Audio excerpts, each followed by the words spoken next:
BNP যদি ক্ষমতায় আসেও, যদি ইউনূস রাজি থাকে, ওনাকে প্রেসিডেন্ট বা কোনো একটা পদ তৈরি করে তারপর রাখা উচিত, যেটা একটা মেন্টর হিসাবে কাজ করবে, মানে সর্বোচ্চ সম্মানের একটা জায়গায় থাকবে। যে যেমন ধরেন ব্রিটিশ রানী এখনো পর্যন্ত রানী, তার তো কোনো পাওয়ার নাই, কিছুই নাই, কিন্তু তারপরেও তার সম্মান সবার চাইতে উপরে। ওরকম ভাবে রাখা যাইতে পারে। এটাতে আমাদের আন্তর্জাতিকভাবে ইউনূসকে যেই অবজ্ঞা করা হয়েছে, তাকে আমরা এতদিন ধরে, যেটা দাদা বলেন, কাজে লাগাইতে পারি নাই, আমরা মনে হয় তাকে পুরোপুরি কাজে লাগাইতে পারি। আর এই ডক্টর কনক সারোয়ার, পিনাকি ভট্টাচার্য কিংবা ইলিয়াস এই 5 বছর ধরে এই সোশ্যাল মিডিয়াতে আছে, যেহেতু এখনো বিক্রি হয় নাই, নতুন করে বিক্রি হওয়ার কিছু নাই। তো দাদা, এই যে আসসালামু আলাইকুম দর্শক, শুভেচ্ছা নিন, আপনাদের সবাইকে স্বাগত জানাচ্ছি আমি কনক সারোয়ার আজকের অনুষ্ঠানে। দর্শক, শিরোনাম দেখে বুঝতে পারছেন, ডক্টর ইউনূস তার যে ব্যক্তিগত যে ক্যারিশমা, তার ব্যক্তিগত যে যোগাযোগ, তার ব্যক্তিগত যে উদ্যোগ, এই উদ্যোগগুলোয় তিনি ইতিমধ্যে একটি ক্যারিশম্যাটিক নেতায় পরিণত হয়েছেন। বাংলাদেশের সকল পর্যায়ে তার যে গ্রহণযোগ্যতা ইতিমধ্যে তৈরি হয়েছে, সেই বিষয়টি নিয়ে আজকে আমরা কথা বলবো। ডক্টর ইউনূসের এত পজিটিভ এবং এত ক্যারিশম্যাটিক বিভিন্ন সিদ্ধান্তের পরও এবং সাফল্যের পরও বাংলাদেশের এক শ্রেণীর মিডিয়া এই বিষয়গুলোকে নিয়ে খুব বেশি আলোচনা করছে না, সাধারণ মানুষের মুখে মুখে ছড়িয়ে পড়ছে সবকিছু। তো এই বিষয়গুলো নিয়ে আজকে আমরা একটু কথা বলবো, সার্বিক পরিস্থিতি নিয়ে একটু কথা বলতে চাই। আমার সঙ্গে যোগ দিচ্ছেন আপনাদের অত্যন্ত প্রিয় মানুষ, কোনো বিশেষণহীন ভাবেই ডাক্তার পিনাকি ভট্টাচার্য, যদি তিনি লিখেন না, পিনাকিতে আপনাকে স্বাগত। এবং আমার সঙ্গে যোগ দিচ্ছেন আপনাদের আরেক প্রিয় মানুষ ইলিয়াস হোসেন। ইলিয়াস, স্বাগত জানাচ্ছি আপনাকে। আসসালামু আলাইকুম। তো দাদা, আসলে এই ধরেন ডক্টর ইউনূসের যে ক্যারিশমা, আনইলেক্টেড ইত্যাদি ইত্যাদি অনেক রকমের প্রচারণা আমরা দেখলাম। তো সকল শত্রুর মুখে ছাই দিয়ে মোটামুটি ডক্টর ইউনূস তার আপন মহিমায় ক্রমাগত উজ্জ্বল হয়ে উঠছেন। কারো কারো পাথর চাপা বুকে পাহাড় হয়ে গেছে কিনা আমাদের সন্দেহ। পাথর চাপা যে বুকে ছিল সেটা হয়তো এখন পাহাড়ে পরিণত হয়েছে। তো সবাই আসলে কিং কর্তব্য বিমূঢ়, যে মানে সবাই ভাবছে আরে একটা ব্যাংকার, ইকোনমিস্ট, এত বয়স্ক একজন মানুষ কি আর করবে, মানে দেখি না কয়দিন কি হয়, দেখি না কি করে, এই করতে করতে কিন্তু ডক্টর ইউনূস সবাইকে টেক্কা দিয়ে দিয়েছেন। তো আপনাকে দিয়ে শুরু করতে চাই, ডক্টর ইউনূসের যে সাফল্যগুলো ইতিমধ্যে আমরা দেখছি, সে বিষয়টা নিয়ে আমার মনে হয় যে আপনি যদি একটু সূচনা করেন ভালো হয়। না, প্রথম বিষয়টা হচ্ছে যে প্রফেসর ইউনূস যে কি জিনিস, এটা তো বাংলাদেশকে বুঝতে দেয়নি গত 15-16 বছর হাসিনা। হ্যাঁ, কারণ হাসিনার মাথায় সবসময় ছিল এই সম্ভাবনাটা যে আমি আমার প্রতিপক্ষকে নিশ্চিহ্ন করে দেব, এবং প্রতিপক্ষ পলিটিক্যাল পার্টি থেকে তো অবশ্যই বিএনপি জামাতকে আমি নিশ্চিহ্ন করে দেব, এবং পলিটিক্যাল পার্টির বাইরে যে ন্যাশনাল ফিগার গুলো আমার প্রতিপক্ষ হতে পারে, আমাকে রিপ্লেস করতে পারে, মানুষের মনে আশা জাগাইতে পারে ভবিষ্যতের বাংলাদেশের নেতা হিসেবে, তাকেও আমি ক্র্যাশ করে দেবো। এর মধ্যে প্রফেসর ইউনূস ছিলেন, এবং প্রফেসর ইউনূসকে বাংলাদেশ কাজে লাগাতে পারেনি। টু টেল ইউ ফ্র্যাঙ্কলি, এটা একদমই পারেনি বাংলাদেশ কাজে লাগাতে। তাকে অন্য দেশ কাজে লাগাইছে, পৃথিবীর সব দেশ তাকে কাজে লাগাইছে, পৃথিবীর সব দেশে তার মেধা, দক্ষতা এটা কাজে লাগছে, পৃথিবীর সব দেশে সে সেলিব্রেটেড। এইরকম ফিগার বাংলাদেশের ইতিহাসে আগামী 50-100 বছরে আসবে কিনা, এটা আমার সন্দেহ আছে। মানে আমি অবশ্য ভবিষ্যৎ নিয়ে এত বড় করতে চাই না, কারণ আমরা ডেফিনেটলি আমরা প্রত্যাশা করি যে প্রফেসর ইউনূসের যোগ্যতাকেও ছাড়িয়ে যাক আমাদের আগামী প্রজন্ম। কিন্তু আমরা তো ধরেন জিয়াউর রহমানের পরে এত বড় কারিশম্যাটিক লিডার আমরা বাংলাদেশে পাইনি, আর নট ইভেন শেখ মুজিবও এই লেভেলের কারিশম্যাটিক লিডার ছিল। তো এই জায়গাটা এসে উনি কাজ করার সুযোগ পাইছেন অনেক বেশি বয়সে। আমাদের সবার মনেই একটা আশঙ্কা ছিল যে এই বয়সে উনি কেমন সময় দিতে পারবেন, কেমন পারফর্ম করবেন, ওনার সেই উদ্যমটা আছে কিনা, কিন্তু এটাকে উনি পিছনে ফেলে দিয়েছেন। উনি একেবারে তরুণদের মতোই একই গতিতে উনি দৌড়ে যাচ্ছেন, এবং তারা সবাই বলছে যে স্যার আর 5 বছর। কেন সবাই এরকম আহ্বান জানাচ্ছে, আকুতি জানাচ্ছে? কারণ এই একটা মানুষ অনেক দিন পর মানুষকে মানুষের মর্যাদা দিতে পারছে। হ্যাঁ, এটাই ইম্পর্টেন্ট। হ্যাঁ, এটাই ইম্পর্টেন্ট। এবং এই জায়গাটায় যে প্রফেসর ইউনূস যে স্ট্যান্ডার্ড সেট করে দিয়ে যাচ্ছে আমাদের ভবিষ্যৎ রাষ্ট্রনেতাদের জন্য, ভবিষ্যৎ শাসকের জন্য, এই স্ট্যান্ডার্ডটা অ্যাচিভ করতেই হবে, এবং এটা খুবই ইম্পর্টেন্ট। স্যার যতদিনই থাকেন, স্যার সামনে ডিসেম্বরে ইলেকশন দিয়ে চলে যান বা সামনের জুনে ইলেকশন দিয়ে চলে যান, হোয়াট এভার, যে যতদিনই থাকেন উনি যে স্ট্যান্ডার্ডটা সেট করে দিয়ে যাচ্ছেন, এটাই বাংলাদেশের শাসনের স্ট্যান্ডার্ড, এটাই বাংলাদেশের রাষ্ট্রনেতার স্ট্যান্ডার্ড হয়ে থাকবে। এবং এখানেই এই পুরনো রাজনীতিবিদদের আতঙ্ক, ভয়, যে আমরা তো আসলে পারবো না এটা করতে, আমাদের এই মেধা, এই যোগ্যতা, এই ভিশন এটা তো নাই। সেই জন্যই যত কম ছোট করা যায় ওনার শাসনকালটাকে, এবং যত তাড়াতাড়ি ওনাকে ডিসক্রেডিট করে বের করে দেওয়া যায়, এই চেষ্টা হয়েছে। এবং এটা সম্ভব হবে না এই কারণেই যে বাংলাদেশের মানুষ প্রফেসর ইউনূসের পাশে দাঁড়িয়ে গেছে, হ্যাঁ, একটা বিশাল প্রাচীর হয়ে ওনার পাশে দাঁড়িয়ে গেছে। এবং উনি বিপ্লবের কেউ ছিলেন না, কিন্তু উনি বিপ্লবে পার্টিসিপেট করেননি, হ্যাঁ, উনি এমনকি বিপ্লবের সময় দেশেও ছিলেন না, কিন্তু উনি বিপ্লবের আইকন হয়ে উঠছে। এটা একটা অসাধারণ বিষয়। হ্যাঁ, আমি এটাকে তুলনা করতে চাই খোমেনির সাথে। খোমেনিও প্যারিসে ছিলেন ওই সময় এবং প্যারিস থেকে দেশে ফিরে গেলেন। হ্যাঁ, তো সেই প্রত্যাবর্তনের পর খোমেনি যেই ফিগার হয়ে উঠেছিলেন ইরানে, প্রফেসর ইউনূস ঠিক একই লেভেলের ফিগার হয়ে উঠেছেন। এবং আমি আশা করি যে দুইটা জিনিস আছে, সেটা হচ্ছে যে এক, যেখানে আমি মনে করি যে যেখানে আনকম্প্রোমাইজিং প্রফেসর ইউনূস, সেটা হচ্ছে শেখ হাসিনা এবং আওয়ামী লীগের বিচার, এবং 2 নাম্বার হচ্ছে যে ভারতের সামনে মাথা উঁচু করে দাঁড়ানো। এবং এই জিনিসটা আমরা চাই যে এটা প্রফেসর ইউনূস যেটা করেছেন, এবং এই জিনিসটা অব্যাহত থাকলে বাংলাদেশের মানুষ ওনাকে আর কখনোই ছাড়তে চাইবেন না। জি দাদা, আমি আরো বিস্তারিত ভাবে সাম্প্রতিক সময় যে আমেরিকার সাথে যে ট্রেডের যে শুল্কের যে বিষয়টা নিয়ে একটু আসবো। আমি তাদেরকে একটু ইলিয়াসের কাছে যেতে চাই। ইলিয়াস, আপনি কিভাবে দেখছেন ডক্টর ইউনূসময় সাধারণ মানুষের মন, এবং সবাই চাচ্ছেন যে ডক্টর মোহাম্মদ ইউনূস আরো কন্টিনিউ করুক, আবার সকল দলের একটা চাপ হচ্ছে যে নির্বাচনটা যেন যথাসময়ে হয়। তো সব মিলিয়ে আপনার পর্যবেক্ষণ ইউনূসের, মানে ব্যক্তিগত ইউনূস, আমি কিন্তু পুরো ডক্টর ইউনূস সাহেবের মন্ত্রী পরিষদের কথা বলছি না, উপদেষ্টা পরিষদ না, শুধু ডক্টর ইউনূসের যে ক্যারিশমা, আমরা সেটাকে হাইলাইট করতে চাচ্ছি। হাইলাইট মানে কি, সেটা নিয়ে আমরা আলোচনা করতে চাচ্ছি। এটা অলরেডি হাইলাইটেড, আপনার কাছ থেকে শুনি। জি, বিষয় হচ্ছে যে আমরা একটা বিষয় মনে পরিষ্কার করা দরকার। ধরেন সারা দেশে এখন একটা পরিস্থিতি তৈরি হয়েছে যে ডক্টর ইউনূস আর বিএনপি কে মনে হচ্ছে মুখোমুখি দাঁড় করানো হয়েছে। এই জায়গাটা মনে আমাদের পরিষ্কার করা উচিত। আমরা আলাদাভাবেও যখন কথা বলি, আমরা জানি যে এই দেশে মানে একটা আনইলেক্টেড গভর্নমেন্ট বেশি দিন থাকতে পারে না, এটা থাকা সম্ভব না। আলটিমেটলি একটা নির্বাচিত সরকারকেই ক্ষমতায় আসতে হবে, তাদেরকে দেশ চালাতে হবে, এবং যে কথাটা ডক্টর মোহাম্মদ ইউনূসও বলেন। কিন্তু পরিস্থিতিটা এখনকার যে অবস্থা, ধরেন আমাদের স্বাভাবিক নির্বাচন হয় নাই, স্বাভাবিকভাবে দেশ চলে নাই, এখনো পর্যন্ত যদি আওয়ামী লীগের বিভিন্ন ফেসবুক, তাদের যেই প্রোপাগান্ডা সেলগুলো আছে, এবং ইন্ডিয়া তো সরাসরি তাদের হয়েই কাজ করছে, তাদের মূল টার্গেট হচ্ছে বাংলাদেশে ধরেন একটা জায়গায় যদি একটা ছোট মানে কোন একটা জনসমাবেশ হয়, সেখানে অন্তত 50% মানুষের মাথায় টুপি থাকবে। এটা আমাদের দেশের মানুষ যেহেতু মুসলমান, তারা মাথায় টুপি পরে, এটা আমাদের মানে একটা মানে ওই দেশের কালচার। এটা যে ধর্মীয় পোশাক তাই না, আমাদের কালচারে, আমাদের সংস্কৃতিতে পরিণত হয়েছে। এটাকেও তারা নিয়ে তারপরে ফেসবুকে পোস্ট করছে, করে তারপরে দেখাচ্ছে যে আমি জানি না, এখানে হতে পারে কেউ মানে কালো পতাকার ভেতরে লা ইলাহা ইল্লাল্লাহ মুহাম্মাদুর রাসূলুল্লাহ লেখা তো আর নিষেধ না, বাট এটা যেহেতু একটা জঙ্গি সংগঠন, এটা কাদের তৈরি কি সে আলোচনায় আর যাচ্ছি না, একটা জঙ্গি সংগঠনের নাম দেওয়া হয়েছে, আমরা সেটা থেকে মানে বিরত থাকাই মনে হয় ভালো। তারপরেও যদি নাকি তারা কেউ করে থাকে, কিংবা কোনো এজেন্সি যদি নাকি এটাকে উদ্দেশ্য প্রণোদিত ভাবে করে থাকে, সেটা করে থাকতে পারে, কিন্তু আমাদের উদ্দেশ্য কি, আমরা কি আসলে আফগানিস্তান হইতে চাই, আমরা কি পাকিস্তান হইতে চাই, আমরা কি আইএসআই হইতে চাই না, আমরা তো কোনো জঙ্গি সংগঠনের সাথে না, আমরা চরমপন্থী না, কখনোই না। অথচ এইটাকে তারা পুঁজি করে সেই ছবিগুলোকে নিয়ে বিভিন্ন জায়গায় দেখানোর চেষ্টা করছে যে বাংলাদেশ হচ্ছে ইসলামী চরমপন্থীদের দখলে চলে যাচ্ছে। এটা যদি আপনি কয়েকটা সিকোয়েন্স যদি ভাগ করেন, তো এই হচ্ছে অবস্থা। তারা যে চেষ্টাটা করেছিল সেটার কিছুটা প্রতিফলন আবার নিউ ইয়র্ক টাইমস তাদের নিউজ করেছে, বাংলাদেশে ইসলামপন্থীদের করেছে। বাংলাদেশ ইসলামপন্থীদেরই দেশ, এই দেশে ইসলামের পন্থীরা যা চায় সেইভাবেই চলবে। এটা তো খ্রিস্টানের দেশ না, এটা তো ইহুদির দেশ, এটা হিন্দুদের দেশ না, এই মুসলমানদের দেশ। তো মুসলমানরা যেমন চায় তেমনি চলবে।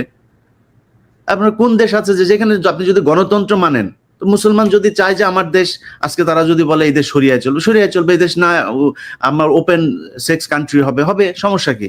যা চায় তারা তাই হবে। তো যাই হোক, এই বিষয়গুলো নিয়ে তারা চাচ্ছে বিদেশিদের আবার ফের সে আগের মতো ইনভলভ করতে। এখন সমস্যাটা সেটা হচ্ছে, যেটা নিয়ে আমরা আজকে আলোচনা করছি, ডক্টর মোহাম্মদ ইউনূস এই চীনের যেই সফরটা, শেখ হাসিনাকে ইন্ডিয়াতে গেলে কাদেরকে দিয়া, বাইজি টাইজিদেরকে দিয়া বরণ করতো আমরা দেখেছি, ঢোল তবলা দিয়ে, তারপরে নেচে গেলে শেখ হাসিনা নিজেও ডান্স করেছেন, এগুলো দিয়া বরণ করতো। একটা ছোট্ট মন্ত্রীকে পর্যন্ত পাঠায় নাই, উপমন্ত্রী, মন্ত্রণালয়ের কর্মকর্তা, এদেরকে দিয়ে তাকে রিসিভ করাইতো। আমার বিশ্বাস করেন, মানে অন্তরটা একদম ভরে গিয়েছে যখন দেখলাম মোদি সহ পুরো ভেতরে থাকা লোকগুলো সব দাঁড়িয়ে গেল, ইউনূস ঢুকলো, মনে হলো আমেরিকার প্রেসিডেন্ট ঢুকলো, অন্যান্য কয়েক দেশের, তাও সেই মানে বড় কোনো দেশ না, ওই D8 ওই টাইপের দেশ না, মনে হলো যেন এই আসিয়ান টাসিয়ান এই টাইপের কোনো সংস্থার ভেতরে আমেরিকান প্রেসিডেন্ট এসছে, তিনি আসার পরে সব দাঁড়ায় গেল, এরকম ভাবে তাকে সম্মাননা দেওয়া হলো।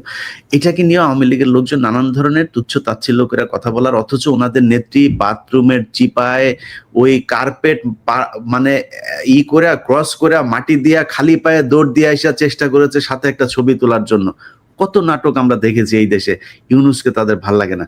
তা আমার বক্তব্যের প্রথম পার্টটা আমি এটা দিয়ে শেষ করতে চাই। আমরা ইউনূসকে এই দেশে বিএনপির মুখোমুখি দাঁড় করাইতে চাই না, আলটিমেটলি এই দেশে নির্বাচন হবে, কিন্তু এই মুহূর্তটা আমার মনে হয় ইউনূসকে দরকার, কারণ দেশের একটা স্টেবল পরিস্থিতিতে যাওয়া পর্যন্ত এই জঙ্গি নাটক টাটক এইসব, এই অর্থনৈতিক যে একটা মন্দা চলছে, এগুলো থেকে বের হওয়ার জন্য ইউনূসকে দরকার। এবং আমার ব্যক্তিগত মতামত, আমি মনে করি বিএনপি যদি ক্ষমতায় আসেও, যদি ইউনূস রাজি থাকে, ওনাকে প্রেসিডেন্ট বা কোনো একটা পদ তৈরি করে তারপর রাখা উচিত, যেটা একটা মেন্টর হিসাবে কাজ করবে, মানে সর্বোচ্চ সম্মানের একটা জায়গায় থাকবে। যেমন ধরেন ব্রিটিশ রানী এখনো পর্যন্ত রানী, তার তো কোনো পাওয়ার নাই, কিছুই নাই, কিন্তু তারপরও তার সম্মান সবার চাইতে উপরে, ওরকম ভাবে রাখা যাইতে পারে। এটাতে আমাদের আন্তর্জাতিকভাবে ইউনূসকে যেই অবজ্ঞা করা হয়েছে, তাকে আমরা এতদিন ধরে, যেটা দাদা বলেন, কাজে লাগাইতে পারি নাই, আমরা মনে হয় তাকে পুরোপুরি কাজে লাগাইতে পারি। আর এই ডক্টর কনক সারোয়ার, পিনাকি ভট্টাচার্য কিংবা ইলিয়াস এই 5 বছর ধরে এই সোশ্যাল মিডিয়াতে আছে, যেহেতু এখনো বিক্রি হয় নাই, নতুন করে বিক্রি হওয়ার কিছু নাই। তো দাদা, এই যে আমরা তো আপনার কাছ থেকে একটু জানি যে সাম্প্রতিক সময়ে কিন্তু এই যে মার্কিন যুক্তরাষ্ট্রের যে ট্যারিফ শুল্ক, এটা কিন্তু আমার মনে হয় যে আমি নন টেকনিক্যাল পার্সন, কিন্তু এট এ গ্ল্যান্স আমার দেখে মনে হয়েছে যে এটা সমাধান করা খুব বেশি কঠিন কিছু না। অলরেডি তারা মিটিং করেছেন এবং সিদ্ধান্ত নিয়েছেন, বেশ কিছু ইফেক্টিভ সিদ্ধান্ত আমার মনে হয়। কারণ প্রেসিডেন্ট ট্রাম্প কিন্তু যেই দেশ যত শুল্ক নিচ্ছে তার 50% তাদের উপর ইম্পোজ করে দিচ্ছে। তো আমার মনে হয় যে এটা সমাধান করা বাংলাদেশের জন্য খুব কঠিন কিছু হবে না। তো সার্বিকভাবে আপনি চীন সফর, ইন্ডিয়ার প্রাইম মিনিস্টারের সঙ্গে বৈঠক এবং এই যে ট্যারিফ, এটা নিয়ে যদি একটু সংক্ষেপে যদি আপনার বিষয়টা বলেন, দর্শকদের জন্য একটু বুঝতে সুবিধা হবে যে আপনার। আমরা অনেকদিন আগে থেকেই বলে আসতেছি যে গ্লোবাল ইকোনমির সেন্টারটা শিফট হয়ে যাবে চায়নাতে, মানে আমাদের অঞ্চলে, এবং আমাদের প্রক্সিমিটির কারণে চায়নার এই গ্রোথ এবং এই গ্লোবাল ইকোনমির লিডারশিপের সুবিধা নিয়ে আমরা আমাদের অর্থনীতিকে নতুন করে গড়ে তুলতে পারি এবং আমরা চীনের সাথে সাথে আমাদের গ্রোথটাকে অ্যাডভান্স করতে পারি। সেজন্য চীনের সাথে আমাদের খুবই ভালো একটা সম্পর্ক, অর্থনৈতিক, রাজনৈতিক, বাণিজ্যিক সম্পর্ক, সামাজিক সম্পর্ক এবং পিপল টু পিপল যে সম্পর্ক, সেটাকে আমরা গড়ে তুলতে পারি। এবং সেই জন্য আমি বাংলাদেশের তরুণদেরকে আজ থেকেই বলি যে, যেমন ধরেন আমাদের আগের জেনারেশন যেটা ভুল করেছে আর কি, সেটা হচ্ছে ইংরেজি না জানা। ইংরেজি থেকে দূরে থাকার কারণে আমরা গ্লোবাল কমিউনিটির সাথে সেভাবে মিশতে পারিনি। এবং এখন যে সুযোগটা আসছে, আমাদের চাইনিজ জানতে হবে। মানে আমাদের না জানলেও চলবে চাইনিজ, কিন্তু আমাদের পরের যারা প্রজন্ম তাদেরকে চাইনিজ জানতে হবে, ম্যান্ডারিন জানতে হবে, ভালো চাইনিজ জানতে হবে, যদি আমাদের সত্যিকার অর্থেই এই ইকোনমিক গ্রোথের সাথে আমাদেরকে এক পার যেতে হয়। এটা হচ্ছে নাম্বার 1 ইস্যু। নাম্বার 2 ইস্যু হচ্ছে যে পৃথিবী আর আগের হিসাবে তো আর চলবে না। মানে ধরেন এই 70 দশকের আগের হিসাবে চলবে না। এখন গ্লোবাল ইকোনমি এবং পলিটিক্স এর সেন্টার অনেকগুলো জায়গায় হবে। আমেরিকার অর্থনৈতিক কর্তৃত্ব কমবে, কিন্তু স্টিল তার পলিটিক্যাল কর্তৃত্বটা থাকবে গ্লোবালি। আমাদের আমেরিকার সাথে একটা সম্পর্ক রাখতে হবে লং টার্মে, এবং সেটা কিভাবে রাখা যায় সেটা নিয়ে আমি একটা ভিডিও করেছি। যে কৃষিভিত্তিক যে সমস্ত রাজ্যগুলো আছে তার সাথে আমাদের বাণিজ্য বাড়ানো, এবং এটা যদি বাড়ে তাহলে আমাদের ট্যারিফ এমনিতেই কমবে। হ্যাঁ, আমি তখনও জানতাম না যে ট্যারিফ ইম্পোজ হচ্ছে। তো এটা যেদিন ট্যারিফ ইম্পোজ হলো তার 2 দিন আগে বোধহয় আমি করেছিলাম। তো আমাদের যদি আমদানি বাড়ে আমেরিকা থেকে, আমাদের ট্যারিফ, রিসিপ্রোকাল ট্যারিফ এমনিতেই কমে যাবে। এটা নাম্বার 1। আর নাম্বার 2 হচ্ছে যে এটা মাঝে মাঝে বলি আর কি, যে আমার পেশার একটা গুরুত্বপূর্ণ অংশ হচ্ছে প্রবলেম সলভিং, মানে আমি যে কাজটা করি আর কি, সমস্যার সমাধান করা আর কি। সেই জন্য আমি আমার এপিসোড গুলোতে খুব অনেক প্রবলেমের খুবই মানে out of the box solution দিই, এবং এই ট্যারিফ বাড়ানোর ফলে আমাদের সামনে একটা ইউনিক অপরচুনিটি তৈরি হয়েছে। আমি এইখানে এটা বলতে চাচ্ছি না কারণ এই জন্য না যে চাই না সেটা না, আমি একটা এপিসোড করেছি কারণ এটা এক্সপ্লেন করতে হবে যে আসলে কি করা যায় এবং কি করলে এই প্রবলেমটাকে আমি অপরচুনিটিতে শিফট করতে পারি।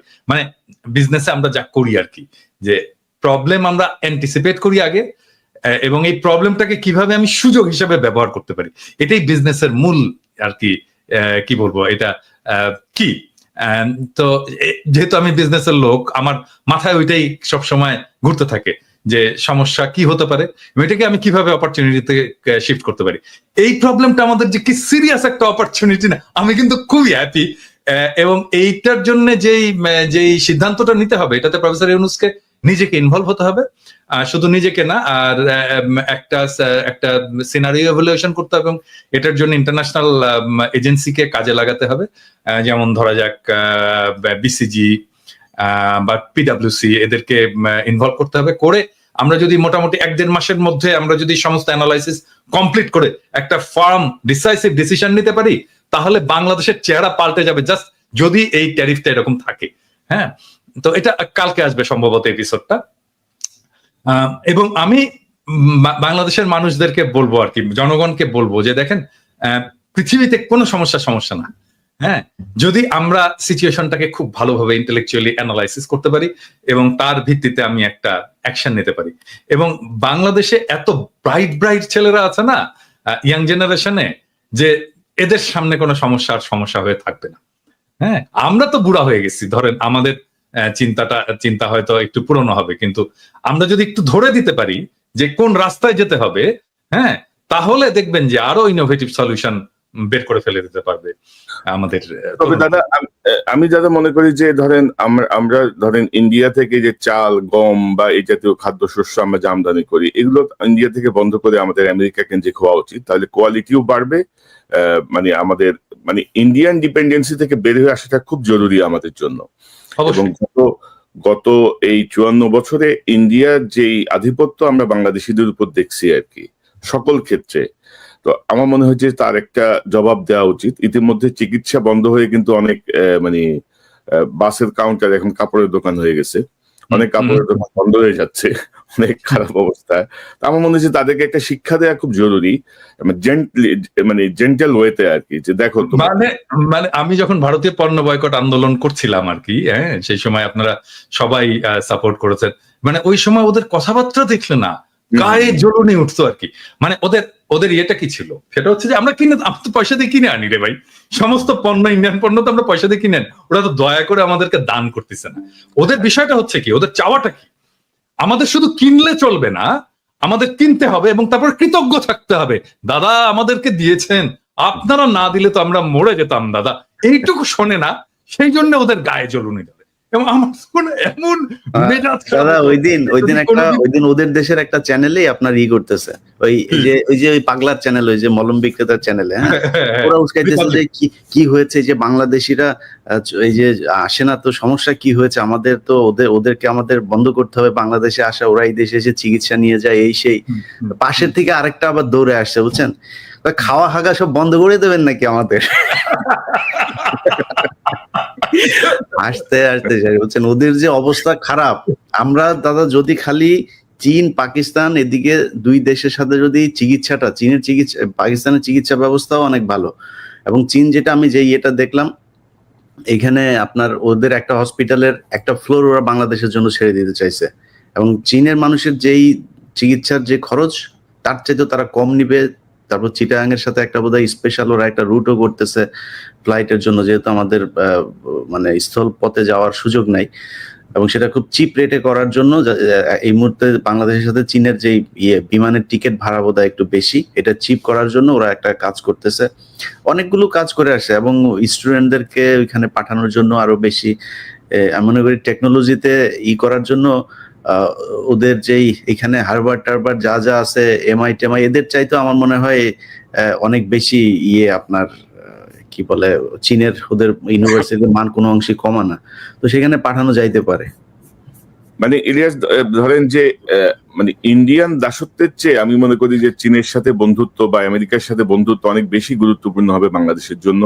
এবং আমরা যে চিকিৎসার জায়গাটা, যেহেতু তারা জোর করে আমাদের চিকিৎসার যে অধিকার, এটা তো বিশ্বব্যাপী মানবাধিকারের অন্যতম একটা অংশ বিষয়, তাই না? সেটি যেহেতু তারা বন্ধ করেছে, গারল একটা অ্যাটিটিউড করে একটা স্বৈরাচারী শাসককে রক্ষা করার নামে, মানে বিশ্বের সর্ববৃহৎ গণতন্ত্রের দাবিদার একটা দেশ, তো আমার মনে হয় যে আমাদের ওই চিকিৎসার জায়গাটায় আমরা চীনের দিকেই থাকি, পাকিস্তানের দিকে যাই প্রয়োজনে। আর আমাদের দেশে তামিম ইকবালের চিকিৎসার পরে আসলে চিকিৎসকদের প্রতি অন্যরকম একটা আস্থা বেড়ে গেছে। না কনক, মানে আমাদের তো কিছু চিকিৎসার প্রবলেম আছে, এটা আমাদেরকে স্বীকার করতে হবে। বিং এ ডক্টর, এটা আমি সবসময় আত্মসমালোচনা হিসেবেই দেখি। হ্যাঁ, কিন্তু বাংলাদেশের চিকিৎসা ব্যবস্থাকে ঢেলে সাজাতে বড় জোর খুব বেশি হলে, মানে বাংলাদেশের থেকে যাবে না তো কোথাও, বরং বাংলাদেশে আসবে চিকিৎসা করতে। এটা করতে হলে বড় জোর 10 বছর সময় লাগবে। মানে ধরেন আমি যদি দেশে যাই, 10 বছর যদি কাজ করতে, সরকারে থাকতে হবে না, সরকারে থাকার দরকার নেই, সরকারের বাইরে থেকে যদি আমি 10 বছর কাজ করতে পারি না, বাংলাদেশের হেলথ সিস্টেম একদম পুরো পাল্টায় দেওয়া সম্ভব। হ্যাঁ, এবং বাংলাদেশের মানুষজন বাইরে থেকে চিকিৎসা করতে আসবে।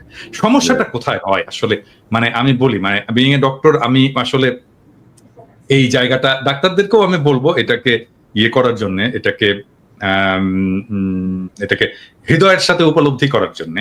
হ্যাঁ, একজন মানুষ যখন চিকিৎসকের কাছে আসে, সে ভয়ানক অসহায় হয়ে আসে, এবং এই সময় সে চায় চিকিৎসক আমার কথা শুনবে।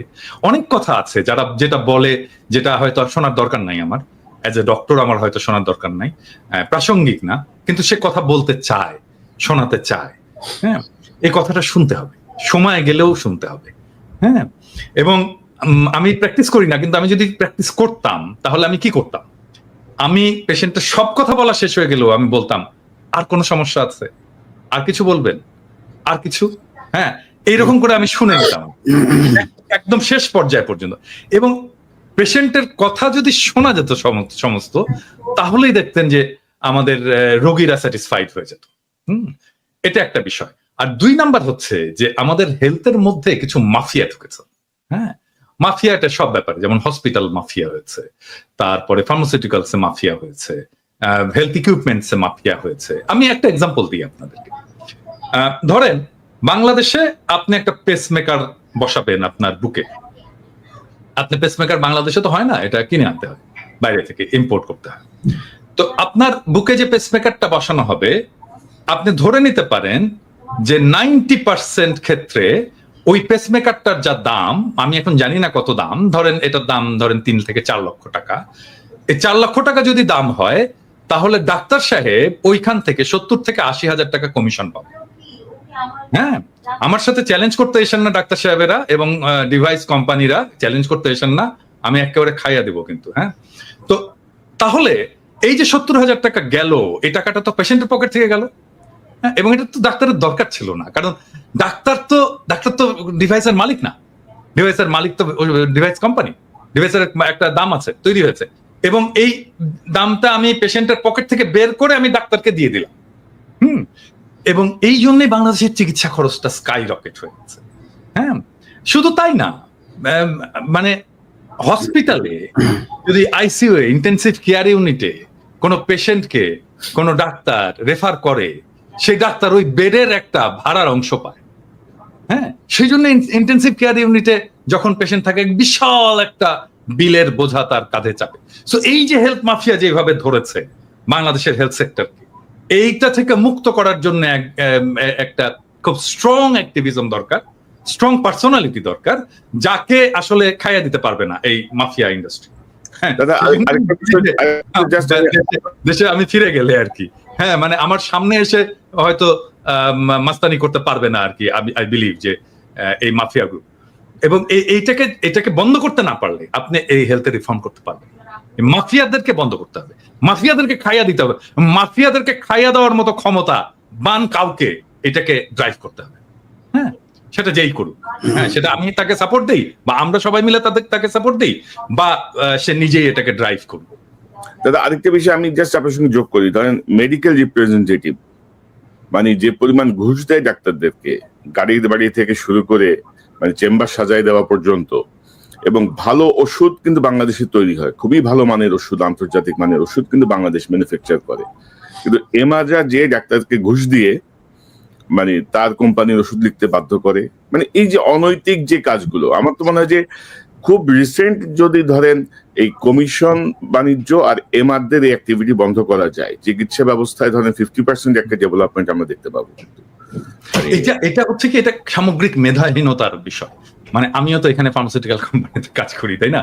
মানে আমাদেরকেও ডাক্তারদের কাছে যেতে হয়, আমাদেরও রিপ্রেজেন্টেটিভরা ডাক্তারদের কাছে যায়, এবং এখানে যে ধরনের রুলস এবং রেগুলেশন আছে, মানে অনেক ডাক্তার ধরেন আমার সাথে মিট করলেন, হ্যাঁ কথা বলবেন, বা বললেন যে তোমার সাথে এই টাইমে আমি মিট করি, আমাকে অফিস থেকে রেঞ্জ দেওয়া আছে আমি ঠিক কত টাকা খরচা করতে পারবো ওনাকে চা কফি খাওয়ানোর জন্য, হ্যাঁ, বা আমি ওনাকে কি গিফট দিতে পারবো, এটা টাকায় অঙ্কে ইয়ে করা আছে, এবং আমাকে এটা এসে ডিক্লেয়ার করতে হয় যে আমি এটা দিয়েছি ওনাকে, আমি ওনাকে এই রেস্টুরেন্টে খাইয়েছি, এই যে এত বিল, এবং এটার দাম জানেন, আমি বলি দুজনকেই বলি আর কি, মানে এটা লাঞ্চ যদি করাতে হয় তাহলে এটা 18 ইউরোর বেশি না।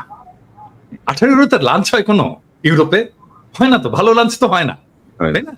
মানে আদতে আসলে আমরা কিছু করতে পারি না, আমরা এই দেশের ডাক্তারদেরকে গিফট স্যাম্পল এইটা সেটা এগুলো আমরা দিতেই পারি না। আমাদেরকে করতে হয়, আমাদের ইন্টেলেকচুয়াল কাজ করতে হয়, আমাদের রিসার্চ করতে হয়, রিসার্চ ডেটা দেখাইতে হয়, এটা দেখায় কনভিন্স করতে হয়, হ্যাঁ, অন্য কিছু করার এখানে সুযোগ নাই।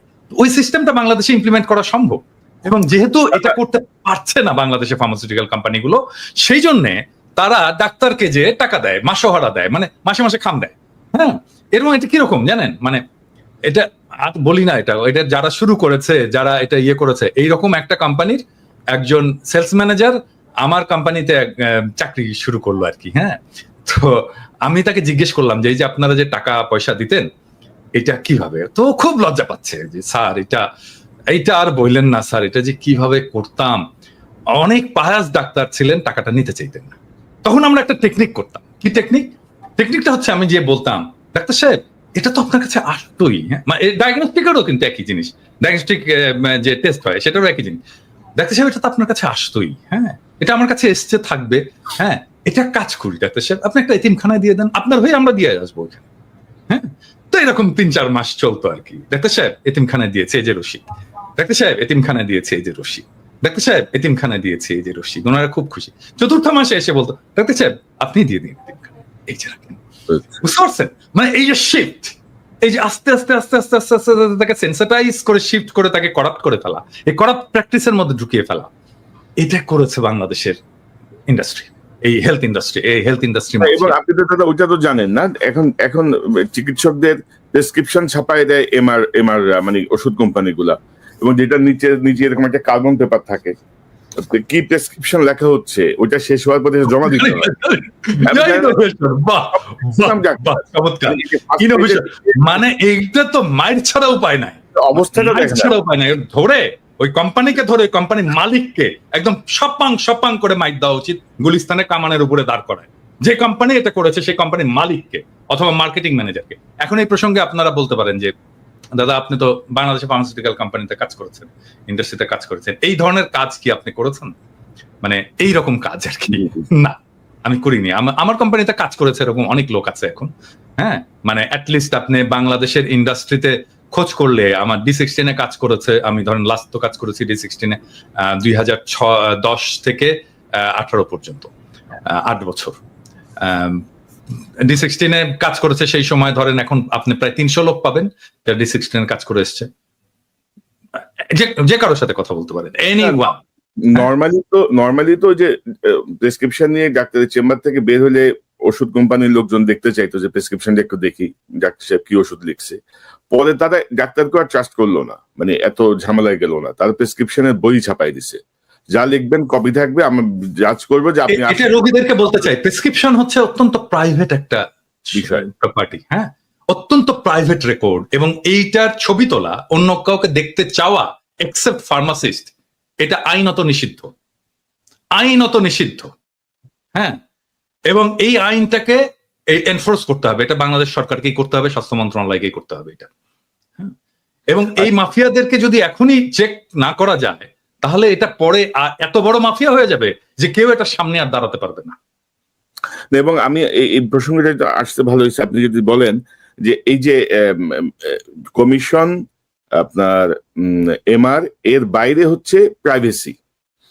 মানে আপনি দেখেন যে আমাদের যে সাবেক উপদেষ্টা নাহিদ ইসলাম সিলেটে একটা হসপিটালে পায়ে ব্যথা পেয়ে চিকিৎসা নিল, আমি মানে একটু পরেই দেখলাম যে হসপিটাল কর্তৃপক্ষ তার এই যে প্রেসক্রিপশন থেকে শুরু করে এক্সরে রিপোর্ট পর্যন্ত সব পাবলিক করে দিছে। তো আজকে যদি আপনি একটা চিকিৎসা নিতে যান, আপনি নিশ্চিত থাকেন বাংলাদেশে চিকিৎসা করবেন, আধা ঘন্টার মধ্যে আমি আপনার পুরো রিপোর্ট বাইর করে ফেলতে পারবো, যে আপনার ব্লাড রিপোর্টে কি আছে, এক্সরেতে কি আছে, ডাক্তার কি অ্যাডভাইস করছে সব।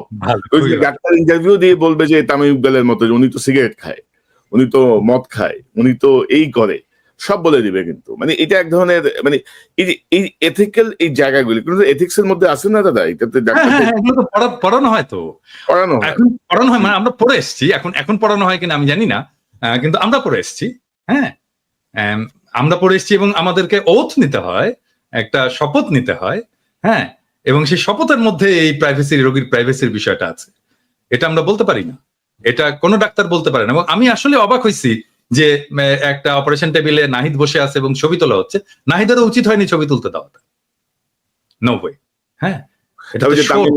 তামিম ইকবাল আইসিইউতে ডাক্তাররা তার ছবি তুলতেছে, ভিডিও করতেছে, ডাক্তার বা হসপিটালের লোকজন, আমি জানি না এক্স্যাক্টলি ডাক্তার কিনা, কিন্তু এগুলো তো অন্যায়, এগুলো তো রোগীর প্রাইভেসি লঙ্ঘন। এবং ভবিষ্যতে তামিম ইকবাল বা একটু পরিচিত রাজনীতিবিদ বা অন্য কেউ এই বাংলাদেশে চিকিৎসা না করার আরেকটা অন্যতম কারণ হচ্ছে তার প্রাইভেসি থাকবে না, তার অনেক ধরনের সমস্যা থাকতে পারে, সেই সমস্যা গোপন থাকবে না।